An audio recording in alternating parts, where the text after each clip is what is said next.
హుజురాబాద్ నియోజకవర్గంలో ఇటీవల ప్రమాదాలకు గురైన పలువురికి సీఎంఆర్ఎఫ్ చెక్కుల ద్వారా పేదలకు లబ్ధి జరుగుతుందని హుజురాబాద్ నియోజకవర్గం ఇన్ఛార్జి ప్రణవ్ బాబు అన్నారు.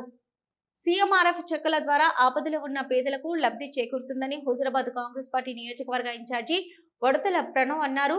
సోమవారం హుజురాబాద్ పట్టణంలోని కాంగ్రెస్ పార్టీ కార్యాలయంలో నియోజకవర్గ పరిధిలోని 5 మండలాలు 2 పట్టణాలకు సంబంధించిన 198 మంది లబ్ధిదారులకు 75,67,000 విలువ చేసే సీఎంఆర్ఎఫ్ చెక్కులను అందజేశారు. హుజురాబాద్ మండలం 31, హుజురాబాద్ పట్టణం 18, జమ్మికుంట పట్టణం 13, వీణవంక 39, ఇల్లందకుంట 21, కమలాపూర్ 54 మంది లబ్ధిదారులకు చెక్కులను అందజేశారు. దాని తర్వాత 200 యూనిట్ల ఉచిత గ్యారంటీ ఇచ్చుకున్నాం. మహిళలకైతే ఉచిత బస్సు వస్తుంది. ఆ దేవన్ వచ్చిన ప్రభుత్వం వచ్చిన వారం రోజులనే మొదలైంది. కనీసం దాంట్లో కొత్త రేషన్ కార్డులు మరి మన కాంగ్రెస్ ప్రభుత్వం హుజురాబాద్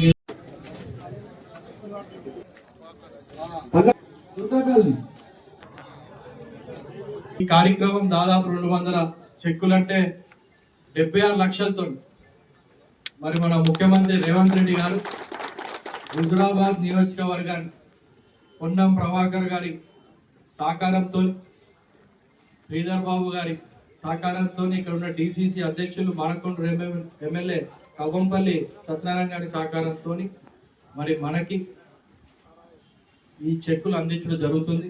కాబట్టి వాళ్ళకి మీ తరఫున ఇక్కడ మా తరఫున వాళ్ళకు కూడా ఒకసారి మేము కృతజ్ఞత తెలియజేస్తూ, అదేవిధంగా మీరు గమనించుకోవాలి, ఇక్కడ ఉన్న చాలా మంది మహిళలు కూడా ఉన్నారు. వచ్చింది మన తెలంగాణలో కాంగ్రెస్ ప్రభుత్వం వచ్చిన తర్వాత రేవంత్ రెడ్డి గారు సన్నబియ్య పథకాన్ని అమలు చేశారు. దాని తర్వాత 200 యూనిట్ల ఉచిత కరెంట్ వస్తుందా వస్తలేదమ్మా? 200 యూనిట్లో మనం గ్యారంటీ ఇచ్చుకున్నాం. మహిళలకైతే ఉచిత బస్సు వస్తుంది. ఆ దేవన్ వచ్చిన ప్రభుత్వం వచ్చిన వారం రోజులనే మొదలైంది. కనీసం దాంట్లో షాపింగ్లకు కానీ కరీంనగర్కో వరంగల్కో ఎక్కి పోయినా 300-400 ఆదా చేసుకోగలుగుతున్నాం మన అక్క చెల్లెలు ఈ విషయంలో. అవునా? మరి అదొక మంచి పథకం.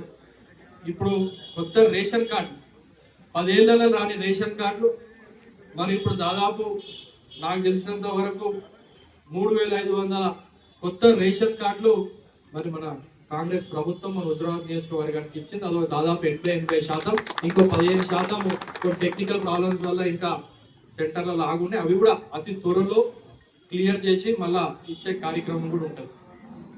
మరి దాంతో పాటు ఇప్పుడు ఇందిరా మిల్లులు ఫస్ట్ దఫాల 3,500 ఇల్లు మనం చేసుకుంటున్నాం. కొంతమంది రానోళ్ళు కూడా ఉన్నారు, తెలుసు మాకు. కానీ ఖచ్చితంగా ఇంకా 2-3 నెలల్లో మళ్ళీ ఇంకో లిస్టు మొదలవుతుంది.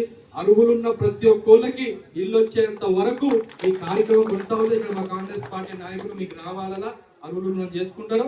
చిన్నవి ఎక్కడైనా మిస్సింగ్ ఉండి కానీ ఎవరికైనా రానోళ్ళు ఉంటే అపార్థం చేసుకోవద్దు, బాధపడద్దు. ఖచ్చితంగా మీ పేర్లు ఇవ్వండి. అవన్నీ మళ్ళీ మా ఆఫీస్ దృష్టికి తీసుకొస్తున్నారు. దీని తద్వారా మేము మన మంత్రికి చెప్పి అక్కడి నుంచి మళ్ళీ మీకు శాంక్షన్ అయ్యే విధంగా చేసే బాధ్యత కూడా మేము తీసుకుంటామని మీకు తెలియజేస్తాం. అది మరి ఇన్ని పథకాలు 18 నెలలనే ఇచ్చిన మాట ప్రకారం ఇప్పుడు చూడొచ్చు. మన 6 గ్యారంటీలలో ఏవేవి ఉన్నాయో దానిలో 4-5 నేను ఇప్పుడే చెప్పిన, ఇంకొన్ని ఉన్నాయి. మన ముఖ్యమంత్రి గారు పాఠాలు చెప్పినట్టు స్కూల్లో మనకి ఎంత ఆదాయం వస్తుంది, మిత్తి ఎంత కడుతున్నాం, ఎంత పోతుంది, జీతాలు ఎంత పోతున్నాయి, నాకు మిగిలిన దాంట్లోనే నేను అన్నీ చెయ్యాలని చెప్పి వాళ్ళు పదే మనకి అవగాహన కల్పిస్తున్నారు. అంటే పోయిన ప్రభుత్వం, పోయిన నాయకులు ఏ రకంగా మన రాష్ట్రాన్ని అప్పులో కుప్ప చేసిపోయినారు, ఏ రకంగా బిల్లులు ఇవ్వకుండా ఇబ్బంది పెడుతున్నారు. సర్పంచులకు పైన సర్పంచులకు కానివ్వండి, కాంట్రాక్టర్లకు కానివ్వండి, మనవన్నీ ఇప్పుడు తెలియాలి, ప్రజలకి తెలియాలి అందరికీ అని చెప్పి చాలా కుల్లాగా చెప్పుడు జరుగుతుంది. కాబట్టి డబ్బులు వస్తున్న కొద్ది, ఆదాయం వస్తున్న కొద్ది దాని స్కీమ్ల పథకాల ప్రవేశపెట్టి మీ ముందుకు తీసుకొచ్చే బాధ్యత కూడా తీసుకుంటున్నారని తెలియజేస్తూ, మరి మొన్న 5 రోజుల క్రితం రైతు భరోసా 9 రోజులలో 9,000 కోట్లు అకౌంట్లో జమ చేస్తారన్నారు.